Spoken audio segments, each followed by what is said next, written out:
Hello. Hello. Could you please introduce yourself for me? Yes, my name is Alicia De La Cruz. All right. And can you tell me what you did during the Black Lives Matter protests of 2016 in the Well, so my involvement was before. I don't want to say it was before Black Lives Matter. It was before. It was in 2015 when there was the uprising in Baltimore. After the uprising, I was part of the cleanup efforts as part of my law school's Black student organization, and also part of the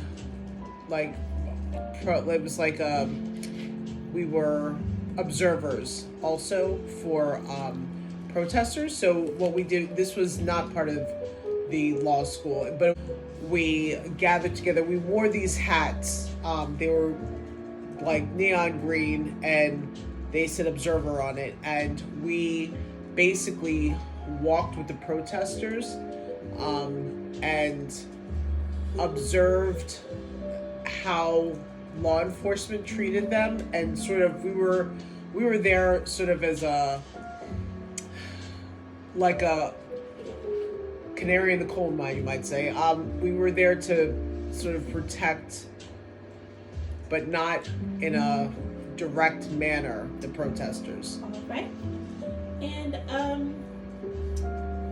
during your time for helping to clean up after the uprising, it is said that during the uprising they looted all businesses, whether Black owned or not.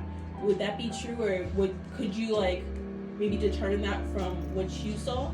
So the area we were in, we were closer to UB Law, so we were in some of those surrounding neighborhoods.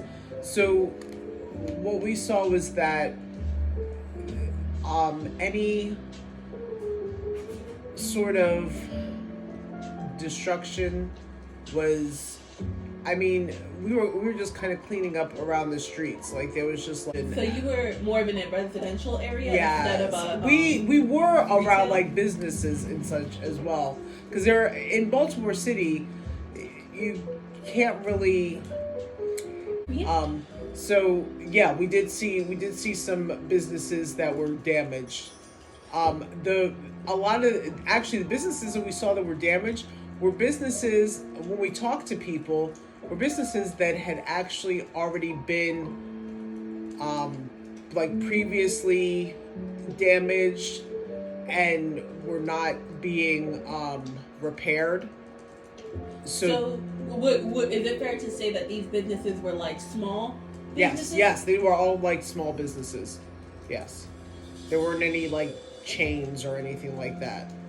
There were I think there was one or two chain stores, but they weren't I don't believe they were damaged.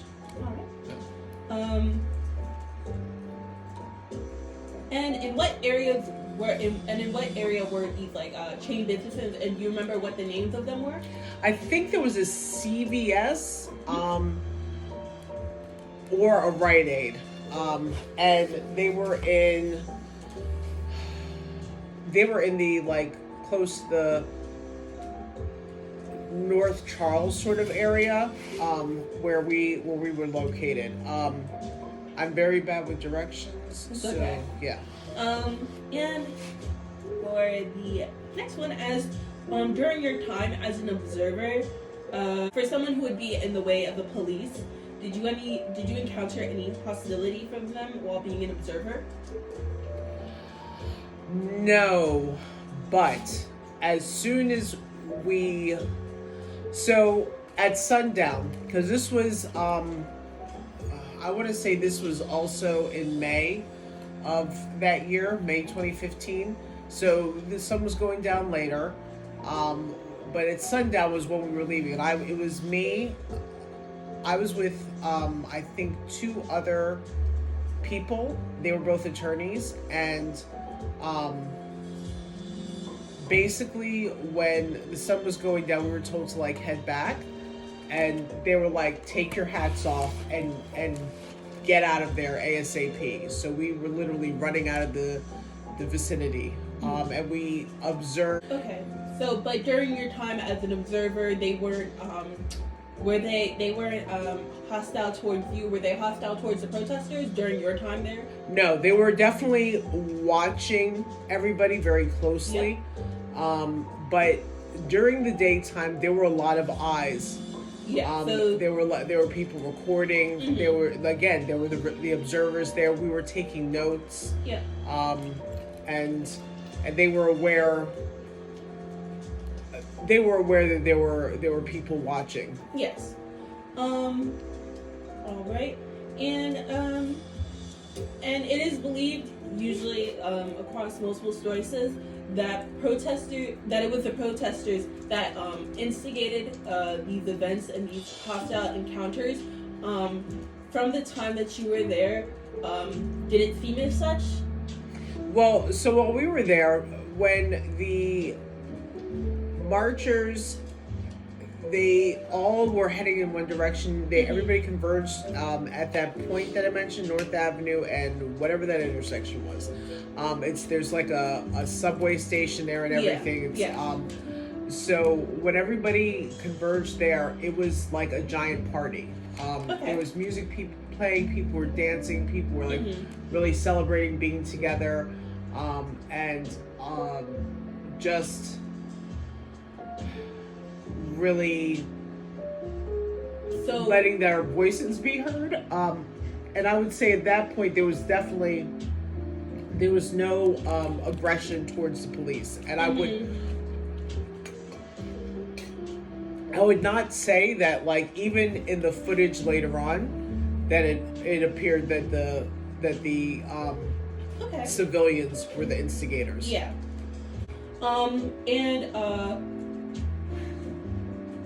While being an observer, were any of the protesters hostile towards you? No. And they if anything, they were maybe curious about like who we were and why we were there. Yeah. Yeah. Okay. During your time as an observer, what were the notes that you created used for? We just handed them back in after when we got back together afterwards, like if there was anything we needed to report, essentially. Yeah. And overall there wasn't.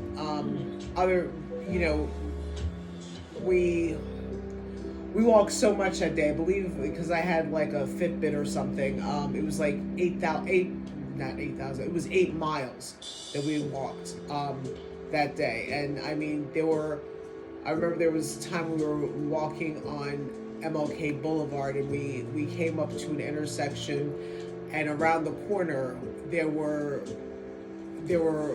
like a battalion of police, like on horseback, which was really surprising because it seemed as though they were likely there maybe in case anything was to happen. Do you believe they were there as to sort of not threaten, but sort of maybe instigate, or? I think they wanted their presence. They were, loom is a fair word. I think they wanted to have their presence be known just in case, anything did not go as they wanted it. Yes. But I think at the end of the night, when people were getting arrested and everything, it was just because essentially the police determined, okay, you all need to clear out, and you're not doing so in the way we want you to. And during when you were leaving as an observer, was there anything that you witnessed? Well, yeah, as we were leaving, we definitely noticed that the police presence became heavier. There were helicopters coming into the area, so it was actually a bit scary. It was a little worrisome because it was, we were leaving, but the people marching were not, and we knew that they may have a difficult time ahead of them. Yes.